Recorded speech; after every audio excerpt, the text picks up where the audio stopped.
പാർലമെന്റിൽ BJP എംപിമാരെ കയ്യേറ്റം ചെയ്ത് രാഹുൽ കയ്യേറ്റം ചെയ്യുന്നതിന്റെ ദൃശ്യങ്ങൾ പുറത്ത്. തുടർന്ന് BJP എംപിമാർ പ്രതിഷേധിച്ചു. BJP എംപി ബാൻസുരി സ്വരാജ് രാഹുലിനെതിരെ പരാതി നൽകി. പരിക്കേറ്റ BJP എംപിമാരായ പ്രതാപ് സാരംഗി, മുകേഷ് രാജ്പുത് എന്നിവരെ RML ആശുപത്രിയിൽ പ്രവേശിപ്പിച്ചു.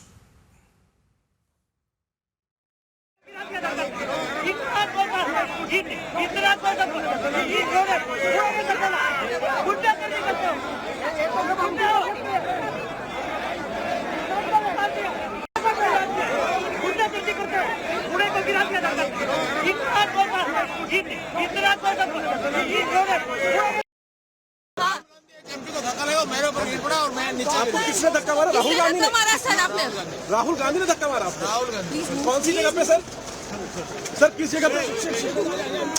सर किस जगह पे? सीढ़ी के ऊपर में। Excuse me, I have hand on his injury. और राहुल गांधी ने आकर के कैंपिंग വിവരങ്ങളുമായി ഗൗതം അനന്തനാരായണനൊപ്പം ചേരുന്നു. ഗൗതം, പാർലമെന്റിന് മുന്നിലും സ്നേഹത്തിന്റെ കട തുറന്നോ രാഹുൽ? കൃഷ്ണരാജെ, രാജ്യത്തെല്ലായിടത്തും സ്നേഹത്തിന്റെ കട തുറക്കാൻ ആഹ്വാനം ചെയ്യുന്ന രാഹുലിന്റെ ഇന്നത്തെ പ്രകടനം അത്യന്തം ഖേദകരമാണ്. നേരിട്ട് കയ്യേറ്റം ചെയ്യുകയാണ്. അദ്ദേഹം ലോക്സഭയുടെ പ്രതിപക്ഷ നേതാവ് കൂടിയാണ് എന്നത് ഓർക്കണം. അദ്ദേഹം നേരിട്ട് ഉന്തും തള്ളിലും ഏർപ്പെടുകയും ആ ഉന്തും തള്ളിലും 2 എംപിമാർ നിലത്ത് വീണ് ഇവർക്ക് തലയ്ക്ക് പരിക്കേറ്റിരിക്കുകയാണ്. ഒന്ന് പ്രതാപ് സിംഗ് സാരംഗിയാണ്. അദ്ദേഹം വളരെ പ്രായമുള്ള ഒഡീഷയിൽ നിന്നുള്ള BJPയുടെ സീനിയർ നേതാവാണ്. അദ്ദേഹത്തിൻ്റെ തലയ്ക്ക് മുറിവേൽക്കുകയും രക്തം വാരുകയും ചെയ്തിട്ടുണ്ട്. ഒപ്പം ഉത്തർപ്രദേശിൽ നിന്നുള്ള മുകേഷ് രാജ്പുത് എന്ന BJPയുടെ മറ്റൊരു എംപിയും. അങ്ങനെ 2 എംപിമാർക്കാണ് ഈ രാഹുലിന്റെ നേതൃത്വത്തിൽ നടന്ന കയ്യാങ്കളിയിൽ പരിക്കേറ്റിരിക്കുന്നത്. ഈ 2 പേരെയും ഡൽഹിയിലെ RML ആശുപത്രിയിൽ പ്രവേശിപ്പിച്ചു. ICUയിലേക്ക് മാറ്റി എന്നാണ് ഇപ്പോൾ ഡോക്ടർമാർ അറിയിച്ചിരിക്കുന്നത്. എന്തായാലും വലിയ കയ്യാങ്കളിയാണ് രാഹുലിന്റെ നേതൃത്വത്തിൽ നടന്നത്.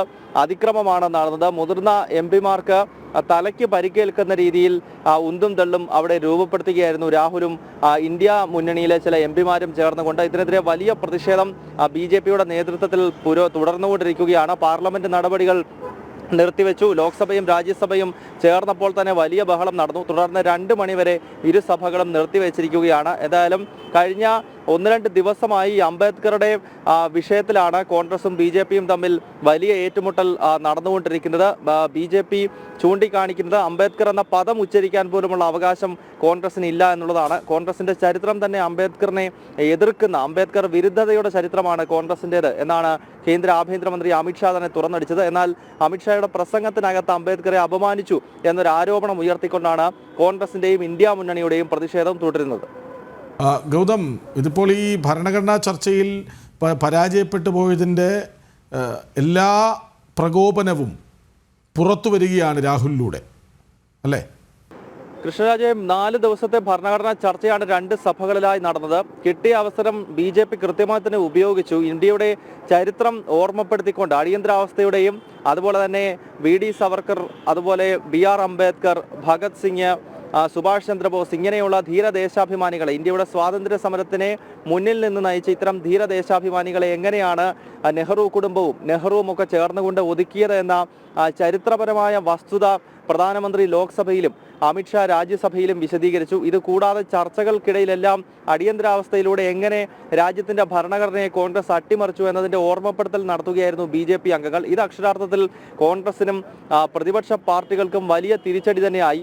ഇന്ത്യ സഖ്യത്തിലെ പല കക്ഷികളോടും പ്രധാനമന്ത്രിയും അമിത്ഷായും ചോദിച്ച ഒരു വളരെ പ്രസക്തമായ ചോദ്യമുണ്ട്. അടിയന്തരാവസ്ഥയുടെ കാലത്ത് നിങ്ങളെയൊക്കെ പിടിച്ച് ജയിലിലിട്ട അതേ കോൺഗ്രസിനൊപ്പമല്ലേ നിങ്ങളിപ്പോൾ സഖ്യം ചേരുന്നത്? പ്രത്യേകിച്ച് അമിത്ഷാ കമ്മ്യൂണിസ്റ്റ് നേതാക്കളെ നോക്കിക്കൊണ്ട്, കേരളത്തിൽ നിന്നുള്ള എംപിമാരെ കമ്മ്യൂണിസ്റ്റ് എംപിമാരോട് മുഖത്ത് നോക്കിയാണ് അമിത്ഷാ അത്തരമൊരു ചോദ്യം രാജ്യസഭയിൽ ഉന്നയിച്ചത്. അതിനാൽ ഇന്ത്യ സഖ്യത്തെ സംബന്ധിച്ചിടത്തോളം ഈ ചർച്ച വലിയ തോതിൽ തിരിച്ചടിയാണ് എന്നത് ഒരു വസ്തുതയാണ്. മുൻപ് അവരുടെ പൂർവികർ ചെയ്തിട്ടുള്ള തെറ്റുകൾ, പ്രത്യേകിച്ച് അടിയന്തരാവസ്ഥ ഉൾപ്പെടെയുള്ള രാജ്യത്തിന്റെ ഭരണഘടനയെ അട്ടിമറിച്ച ചരിത്രപരമായ വസ്തുതകളുടെ തെളിവുകളെല്ലാം നിരത്തുവാൻ BJP ഈ 4 ദിവസത്തെ ചർച്ച ഉപയോഗിച്ചു. അതിനുശേഷമാണ് ഇപ്പോൾ അംബേദ്കറെ അമിത്ഷാ അപമാനിച്ചു എന്ന് ആരോപിച്ചുകൊണ്ടുള്ള കോൺഗ്രസിന്റെ പ്രതിഷേധം ആരംഭിച്ചിരിക്കുന്നത്. ഇത് തീർച്ചയായും ഈ ഭരണഘടനാ ചർച്ചയുടെ യഥാർത്ഥ വിഷയങ്ങളിൽ നിന്നും വഴിതിരിച്ചു വിടാനാണ് ഇത്തരം ഒരു കള്ളപ്രചരണം കോൺഗ്രസ് നടത്തുന്നത് എന്നാണ് BJP ആരോപിക്കുന്നത്. കൃഷ്ണരാജ്.